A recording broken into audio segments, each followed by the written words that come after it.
فریب دشمنان ملت ایران رو نخورید، نه دولت ایران، ملت ایران رو. اونها میخوان ما رو به زانو در بیارن. من نباید این جملات رو بگم، ولی من گفتم ملت رو میخوام در جریان حقایق بذارم که درک بکنم. من مجبور شدم از یک کشور نفتخیز بفرستم از کشورهای دیگه نفت بخرن و بیارن، برای اینکه واقعا نفت سفید مورد احتیاج اون افرادی است که کم درآمد هستن، غذاشو اون میخواد بپزه. من به عنوان نخست وزیر، به عنوان یه فرد ایرانی خجالت میکشم که زیر پای من این همه نفت باشه، من برم از خارج نفت بخرم. این کارگرایی که تحت تاثیر قرار گرفتن، اگر مسلمونن برن از تمام مراجع دینی بپرسن ازشون که آیا این عملی که ما میکنیم جنایت و حرام هست یا نه. چه مراجع دینی که در کشور هست و چه مراجع دینی که در سایر کشورهای مسلمان هست. در هیچ دینی که ما نمیخوایم یک کسی بیاد، یه جمعیتی بیاد این مردم رو اینقدر بخواد زجر و آزار بده، اجازه بهشون نمیدن. به خصوص در دین مبین اسلام که ما همه افتخار میکنیم که مسلمان هستیم. بنابراین تدبیر دوم من این بود،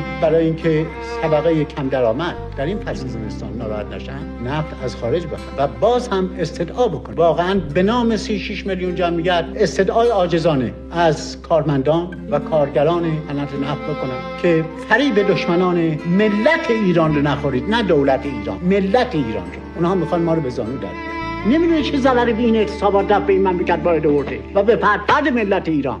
عظمتش بعداً معلوم میشه، ولی با این اعتصابات اگر خدایی نکرده که قد دارن بعد از امشب ادامه نخواهد پیدا کرد، چون به عظمتش پی بردن، به جنایتی که میشه به فرد ملت ایران پی بردن. شما 6 ماه بعد ببینید که یک ملت فقیر بیچاره، اون وقت موضوع اوپک رو از من سوال میکنید. من در اوپک چی بگم؟